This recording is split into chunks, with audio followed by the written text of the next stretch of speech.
Thank you very much. Today we're delighted to be joined by Rodolphe Sade, the Chairman and CEO of CGM, one of the largest shipping companies in the world, probably number 2 in the world, probably going to be number 1 in the not too distant future, knowing him. They employ over 160,000 employees. They have 750 major container vessels worldwide. And I'm thrilled to announce that he's going to be investing $20 billion into the United States because of the election results, which comes along with a lot of other things like great protections and other things. This massive investment will go toward building out shipping logistics, infrastructure, and terminals, which will create an estimated 10,000 new jobs in America. It's so important because it's about shipping. You know, we lost our way for many years. We haven't done anything. We used to build a ship a day, and now we essentially don't build ships. We're going to start that, and we're going to be announcing next week or the week after a massive new program for building very large, the largest ships in the world. And it'll have to do with incentives, taxes. They'll be coming from all over the world, just like they are with cars, with what we've done with tariffs. And we have at least 7 new major car plants that are going to be starting very shortly because of what we're doing with the tariffs, which will primarily start on April the 2nd. Most of the tariffs go on April the 2nd. Right now we have some temporary ones and small ones on relatively small, although it's a lot of money, having to do with Mexico and Canada. But the predominant tariffs they'll be reciprocal in nature. They'll be going on April the 2nd, so we'll be talking about that. It'll be a big game changer for our country because we've been ripped off by every country in the world. And now whatever they charge us 150, 200%, and we charge them nothing. So whatever they charge us, we're going to charge them. And there'll be no getting out of it. So we look forward to April 2nd. I've been looking forward to that date for a long time. I had it as April 1st, but I didn't want to be hit for April Fool's Day. I'm a very superstitious person. So we made it April 2nd. It probably cost us a lot of money doing that, but it's okay. I feel better about it. And that'll be something very big. But I'd like to ask Rodolphe if you'd say a few words, please, about what you're going to do and also about the possibility of shipbuilding in our country. Please. Thank you very much, Mr. President. Yes, indeed, we are CGM, one of the leaders in shipping and logistics around the world. We are very enthusiastic about this big announcement of today. We are investing $20 billion in shipping and logistics. This means the creation of 10,000 new American jobs.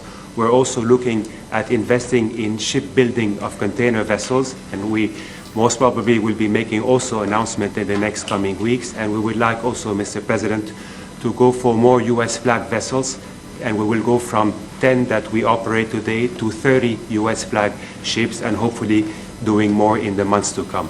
Thank you very much, Mr. President.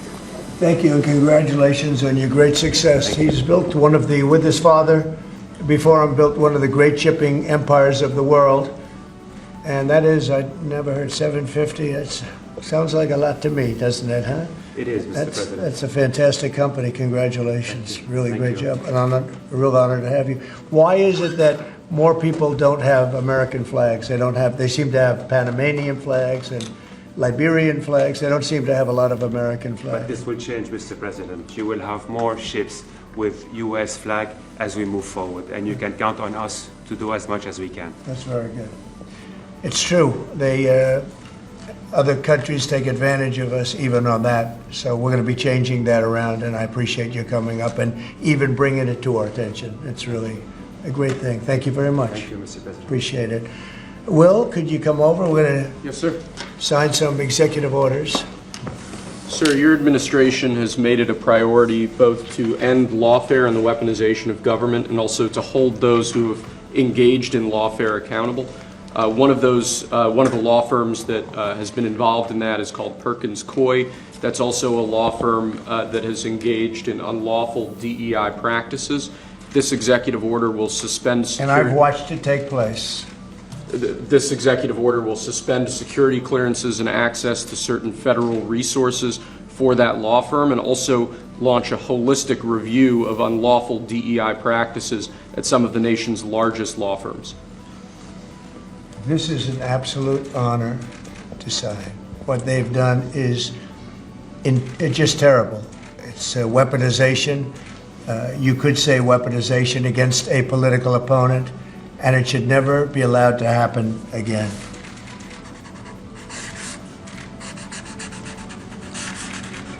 And you're looking at about 15 different firms? That or more, sir, yes. Okay.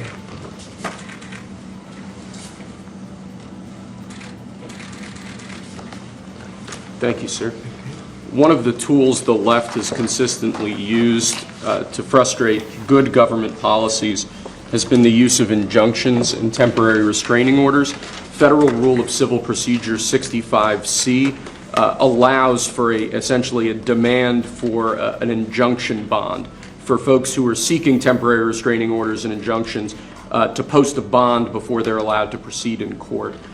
This presidential memorandum would order the Department of Justice, its litigating components, to seek those injunction bonds whenever someone tries to challenge our policies in court, so that when they end up losing in court, and we believe that they will end up losing in court, that they can be held financially responsible for the disruption to federal activities that their actions have caused. Right. Something they've wanted to do a long time, right?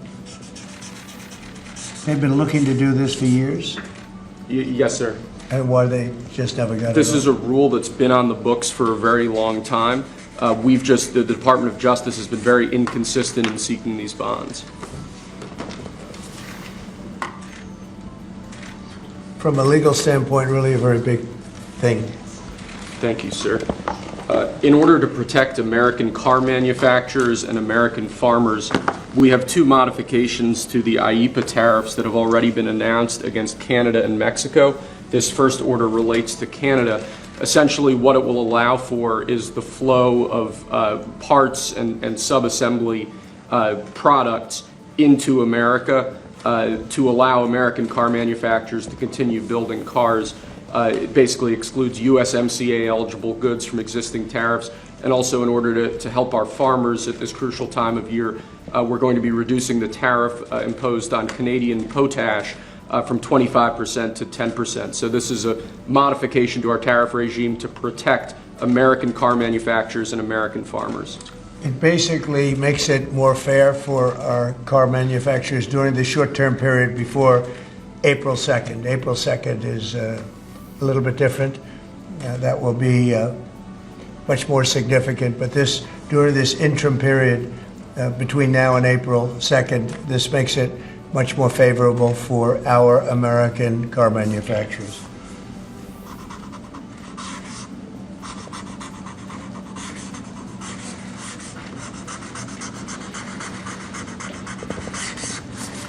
Okay. Can you see that, Peter? Look, nice to be tall, Peter, right? I see right over it. You can see it, so nice. That's why he's such a gentleman. He doesn't have to rush.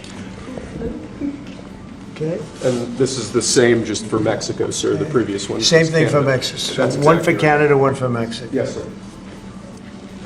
They've been in the news lately, haven't they?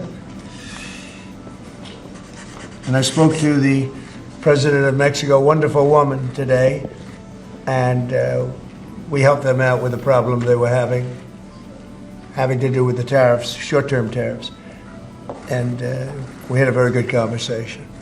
Also, we discussed drugs, and they've been working much harder lately. Do you notice that? On people coming in and drugs, and we've made tremendous progress on both.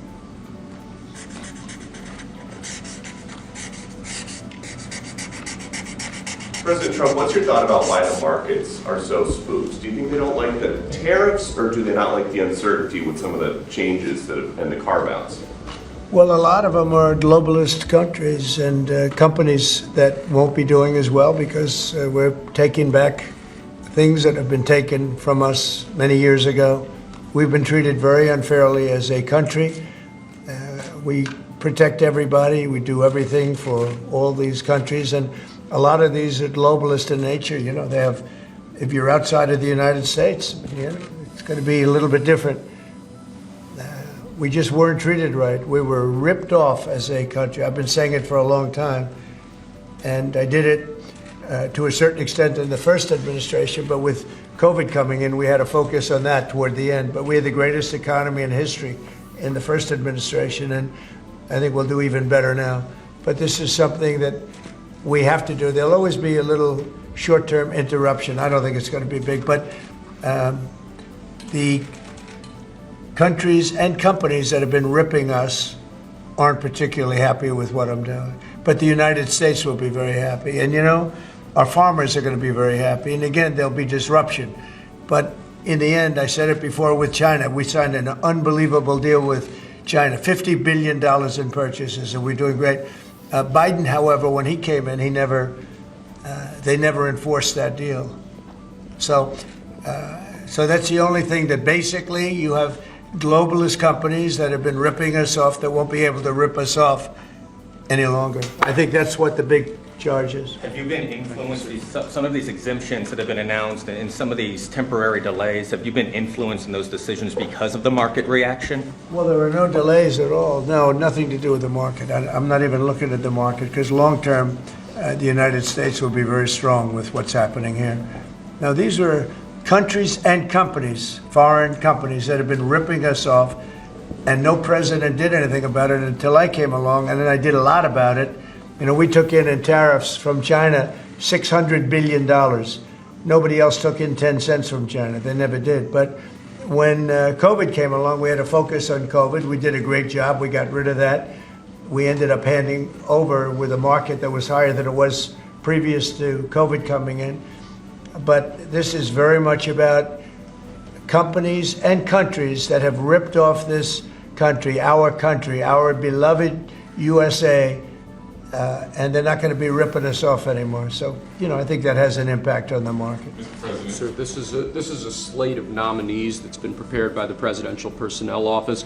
It includes a number of sub-cabinet level appointments, a number of your ambassadors that have been previously announced, and also, crucially, given the administration's concerted effort to focus on violent crime, it includes a number of U.S. attorneys in major cities that have real crime problems. Okay. Some very good people, too. Thank you, sir. And then we have a number of ceremonial proclamations that Lindsay Halligan is going to...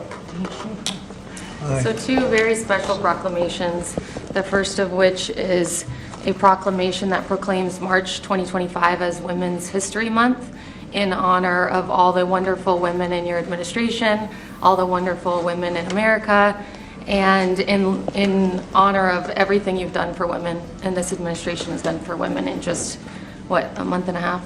So. Yeah, we've done a lot, and women have done a lot for us, right? This is an honor. We have a wonderful woman here, Maria Bartiromo. Thank you so much. Nice to have you, Maria. Thank you very much, Mr. President, and thanks for all that you're doing for women. Thank you. She's going to do an interview of me later. Maybe I shouldn't do this interview. I should be like Biden, not doing the interviews.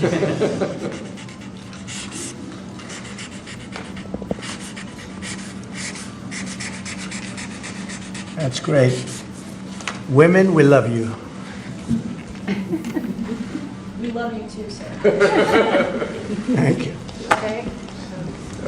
Excellent. So the second one is a proclamation proclaiming March 2025 as Irish American Heritage Month in honor of, to commemorate our amazing friendship between America and Ireland, and to just honor all of the Irish Americans. And I'm a little bit biased because I'm American and Irish, but Good. Yeah, well, great people. Yeah, great St. people. Patrick's Day is coming up as well. And they voted for me in heavy numbers, so I like them even more. You have to like it. You're not supposed to, but you have to like that. All right. So for the Irish American people, proclamation. Okay. Thanks, Lindsay. Mr. President, your envoy, Steve Witkoff, told us a little while ago that if Hamas does not release hostages, that the U.S. and Israel could take some action. What does that mean in your eyes? Is that military action? Would you join strikes with Well, Israel? you're going to find out. I had the honor of spending a lot of time yesterday with quite a few of the people that we got out, and I can't believe how badly treated they were, really badly treated.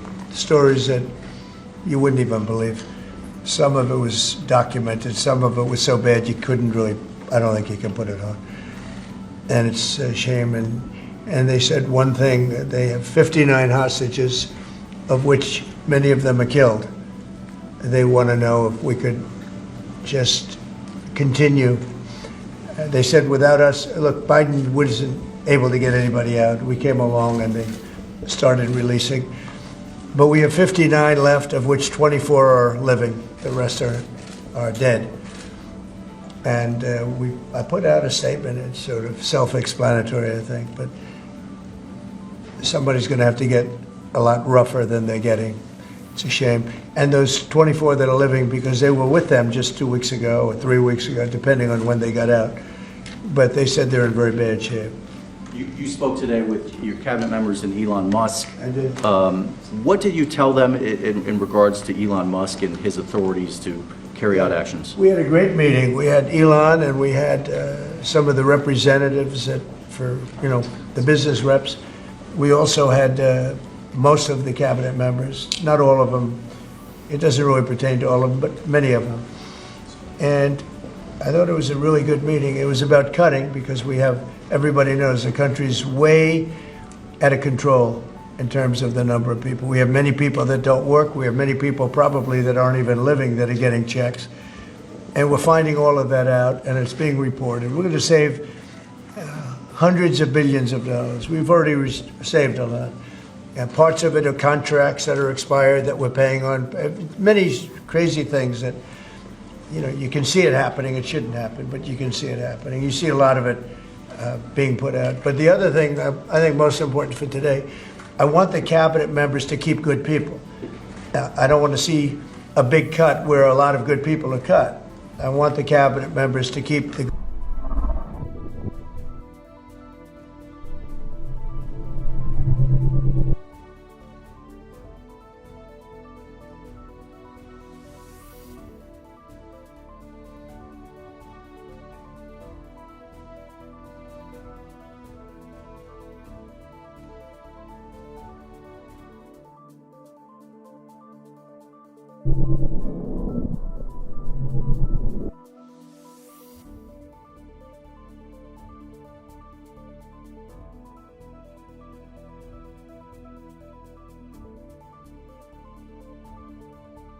good people, and the people that aren't doing a good job, that are unreliable, don't show up to work, etc., those people can be cut. So I had a meeting and I said, I want the cabinet members go first, keep all the people you want, everybody that you need.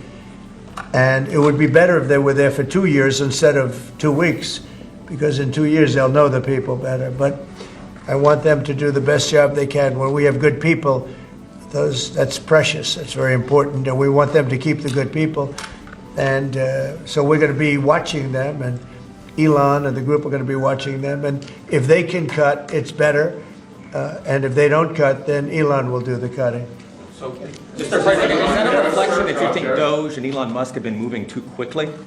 No, I think they've done an amazing job. They've done an amazing job, and look at what they found. I read it the other night in the speech. I mean, they found these things where billions of dollars has been poured down the drain to things. That's not about people, that's about contracts where billions and billions of dollars was just thrown out the window. It probably got kickbacks.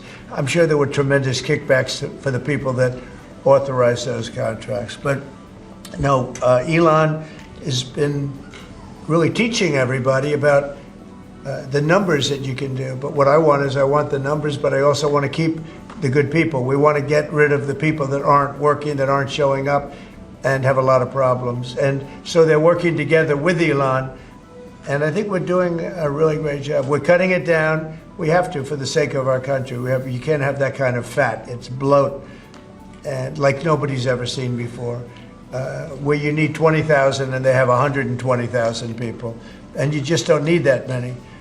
And it happens with companies, and it happens with governments, I guess. You could go to a lot of governments, you'd see the same thing. But we're trying to get it down. we want to be able, next year, we could balance the budget. I think there's a good chance we could balance the budget next year. We have a lot of good things happening.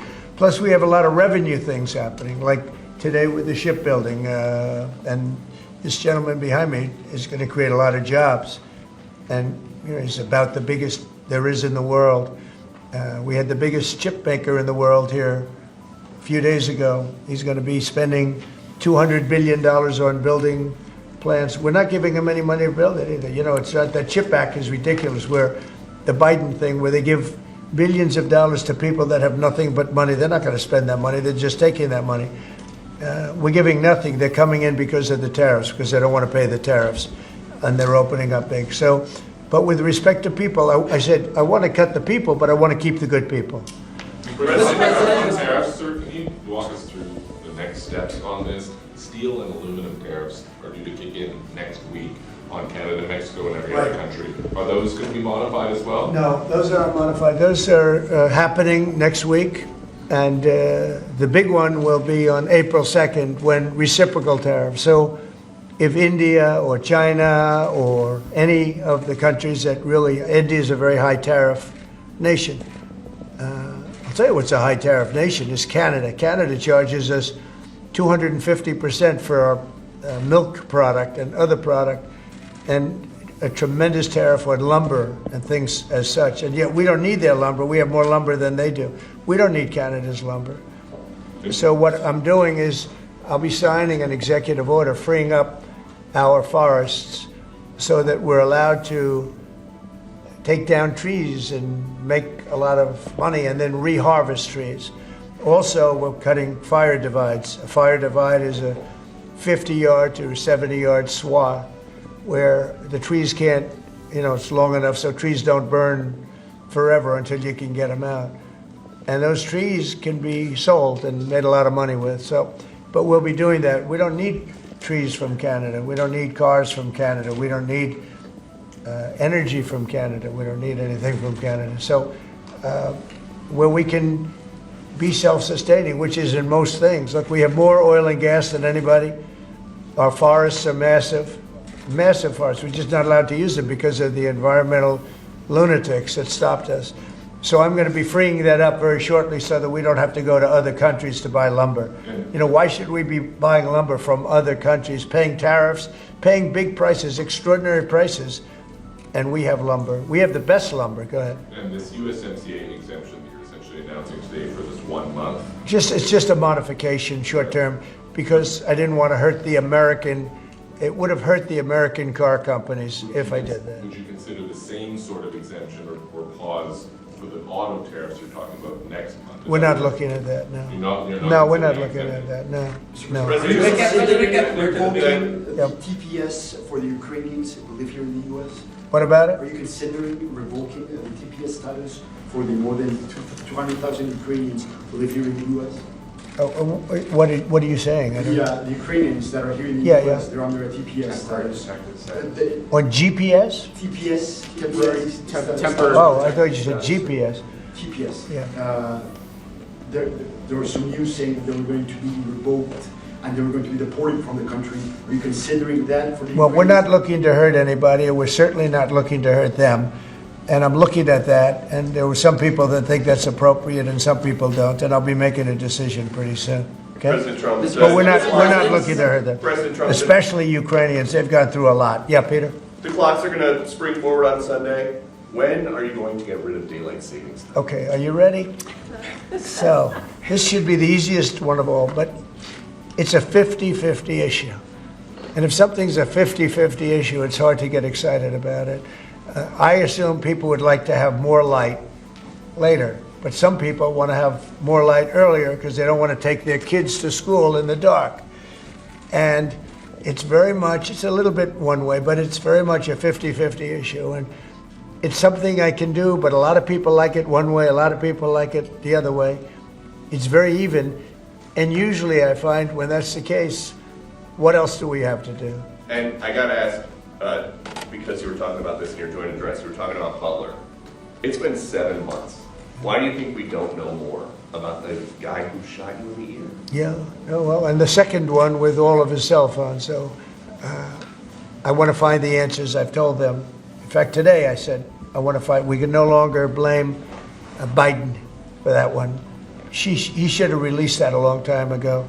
So they are giving me a report next week sometime, and I do believe I'll be releasing. I want to release the report. A lot of people have asked that question. You had one who had 3 apps, 2 of which were foreign, supposedly, and who has the biggest white shoe law firm in Pennsylvania, even though they don't live in necessarily a white shoe area. What's that all about? His law, the law firm. The other one had 7 or 6 cell phones, and I don't have 6 cell phones. And why would somebody have 6 cell phones? So we're going to be releasing a report on that soon, Peter. But based on what you're saying right there, the lack of information and the data points that you just gave, does that make you think that there's some part of that there's some bigger? It could be. Well, it makes other people think that. It makes me think it a little bit too. I say, when you have 3 apps and 2 of them are foreign, and you had an FBI that wouldn't report on it, they didn't want to say why, I would say that could be suspicious. And then on the second assassin, you had, and by the way, I have to tell you, Secret Service did a great job on that by spotting him. But on the second one, he had 6 cell phones. That's a lot of cell phones. And a couple of them had some strange markings on them. So, yeah, I want to find out, and I would be willing to release it. I mean, maybe there's a reason that we shouldn't, so I don't want to get too far ahead of my skis, but yeah, I would be very willing to release that. I'd like to see it. I want to see it myself, Peter. Not only you, I want to see that one myself. Mr. President, May I? Yes. President Macron yesterday said that France was ready to offer its nuclear protection to other European countries. What do you make of it? And in this case, would the US also maintain a nuclear umbrella for European countries? Well, France is also willing to put soldiers into Ukraine for safety reasons if we can get it. I will say that we've made a lot of progress with Ukraine and a lot of progress with Russia over the last couple of days. And it'd be great to bring that to an end so we don't have to talk that way about nuclear. It'd be great if everybody would get rid of their nuclear weapons. We have Russia and us have by far the most. China will have an equal amount within 4 or 5 years. And it would be great if we could all denuclearize, because the power of nuclear weapons is crazy. It is crazy. And I was very far along a process with Russia, despite the Russia hoax, which didn't make it easy. It was a total hoax, a total rigged hoax by some bad people. But despite that, I was very close to having a program with Russia, denuclearization, and we were going to get China. I spoke to President Xi about it, and he would have been very happy to have gone along with it. But bad things happened, like an election that was rigged happened. And so we had to come back 4 years later. But I would very much like to start those talks. The opposite of what you say, the denuclearization would be incredible. Mr. President, on the auto tariffs that you were talking about, I know yesterday you spoke with the big 3. Did you tell them that no more exemptions were on the way, and what was the reaction? I told them, that's it. This was a short-term deal. And they came back to me yesterday. They said, could we have some help on the tariffs because of the speed? And I said, look, I'm going to do it, but that's it. Don't come back to me after the April 2nd. I don't want to hear from you after April 2nd. We're not going to be doing it anymore. I want to help them. What was their response? They didn't complain, but I helped them short-term during this short-term transition. April 2nd is going to be a very big day for America. Mr. President, Mr. President. My understanding is that the longstanding U.S. policy is that we do not negotiate with terrorists. So how did you come to the decision to send somebody from your team to negotiate with Hamas? We are having discussions with Hamas. We are helping Israel in those discussions because we're talking about Israeli hostages. And we're not doing anything in terms of Hamas. We're not giving cash. We're not giving $6 billion like you hear other administrations give. In fact, I got 59 hostages out, and we gave nothing. In 59, we gave nothing, not including what's going on with Hamas.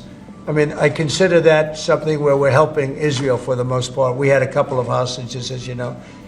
we got a couple of hostages out, American hostages.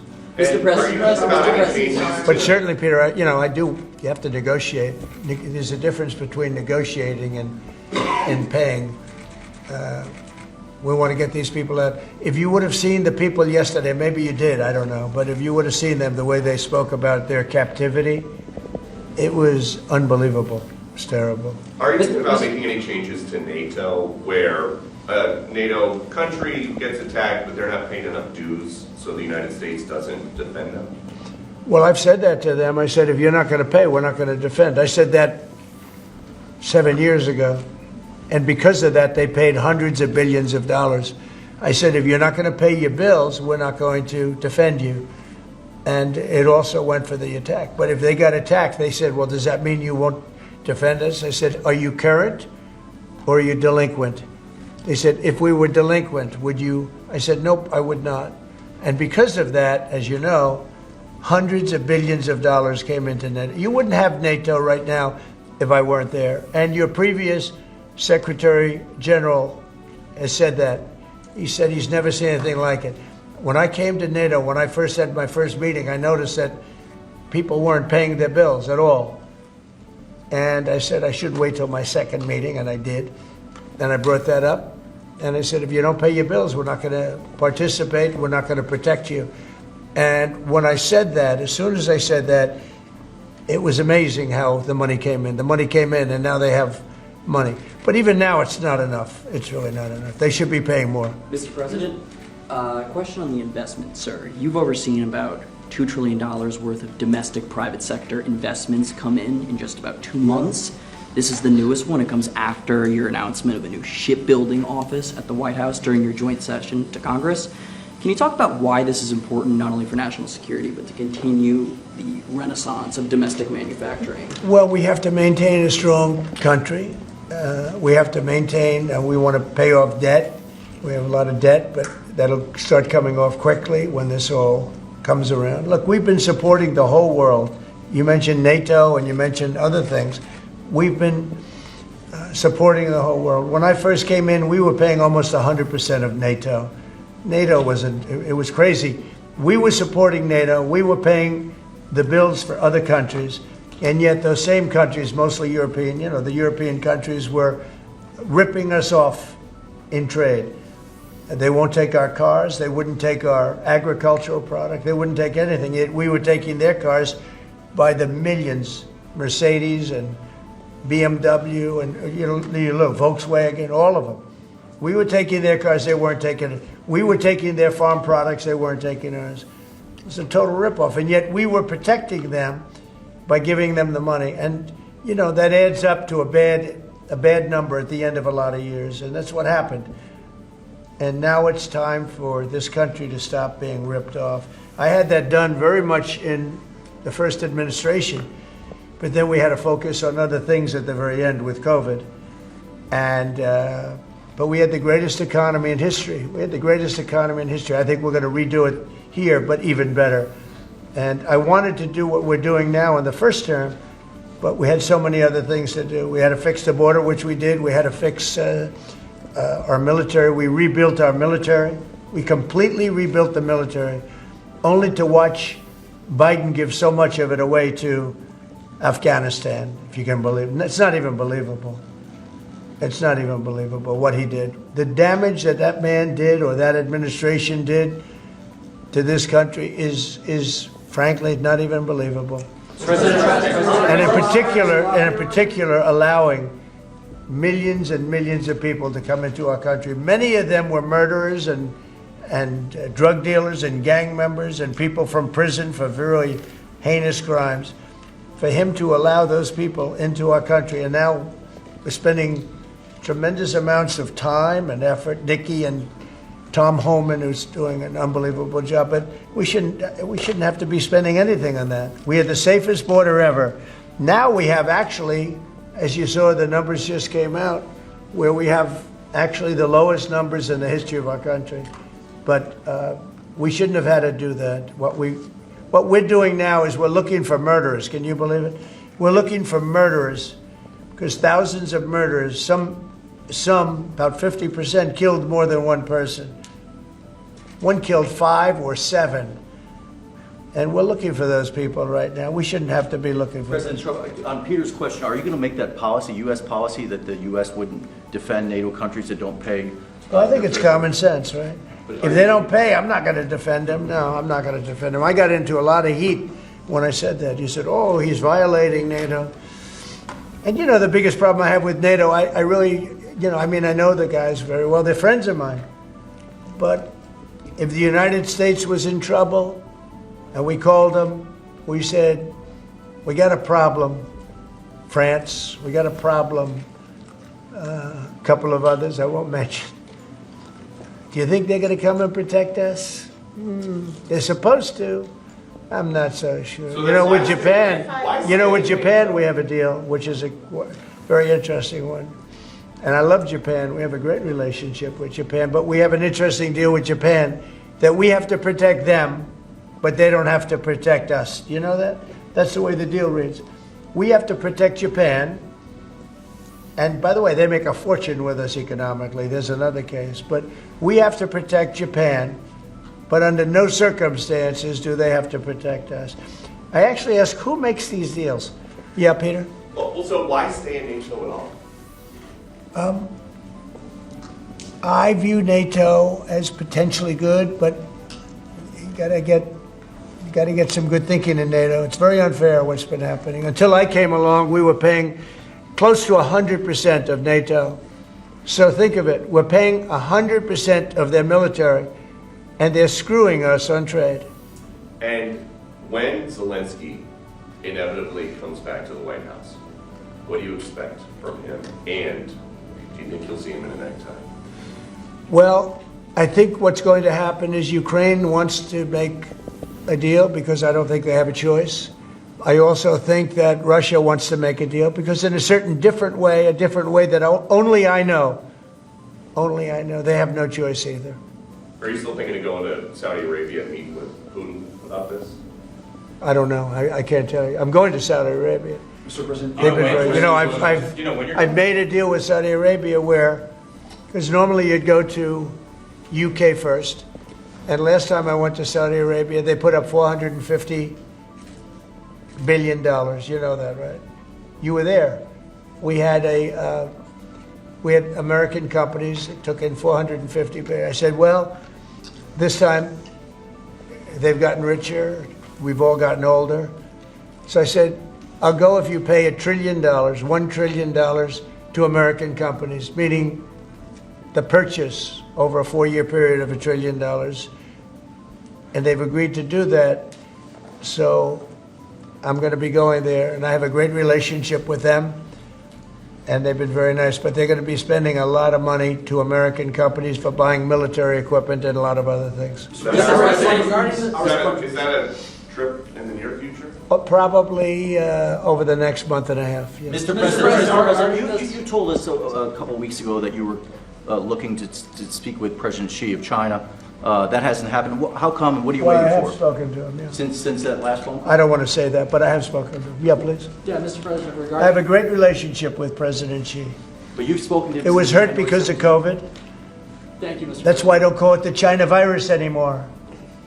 He said, please don't call it the China virus. But to be clear, you've spoken to him since January 17th? I don't want to say that, but I have spoken to him. Thank you, And Mr. President. I speak to him a lot.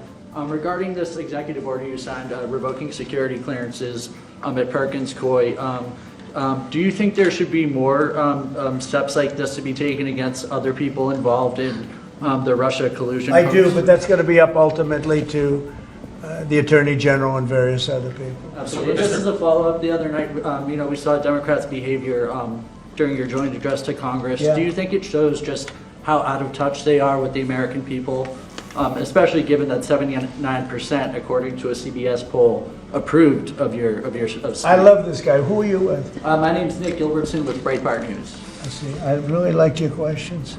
Thank you very much, Mr. Sir, regarding the executive order. The answer is just, Nick, just to, and I know your name very well. Good job, you do. Thank you. Yeah, the answer is I thought it was very embarrassing for the Democrats what happened the other night. And that's not said for any other reason other than it's obvious, it's fact. Even CNN fake news said that. They came out and they said it.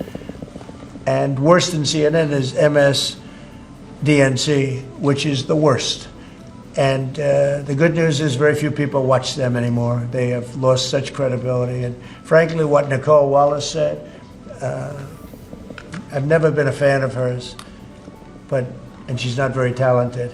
But I'll tell you, what she said the other day about that young man is disgraceful. She should be forced to resign. And Rachel Maddow should be forced to resign. Nobody watches her anyway. I don't know if it's not possible they pay her as much money as I hear, but certainly she's lost all credibility, both of them.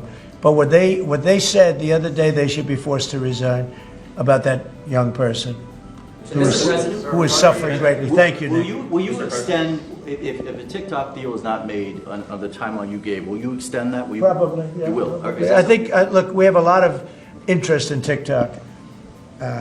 And China is going to play a role. And so hopefully China will approve of the deal. But they're going to play a role. But we have a lot of interest in TikTok. How long will you extend it, and how close are you to a Well, deal? we'll see. But if I need, right now we have at least another month, so we don't need an extension. But if I needed an extension, I'd probably get it extended. Yeah, Our countries Mr. President, reject. regarding the executive orders, there was talk that you might sign one winding down the education department, which department? the education department. Are you having second thoughts on that one? No. I want to bring the schools. I want to bring the schools back to the states.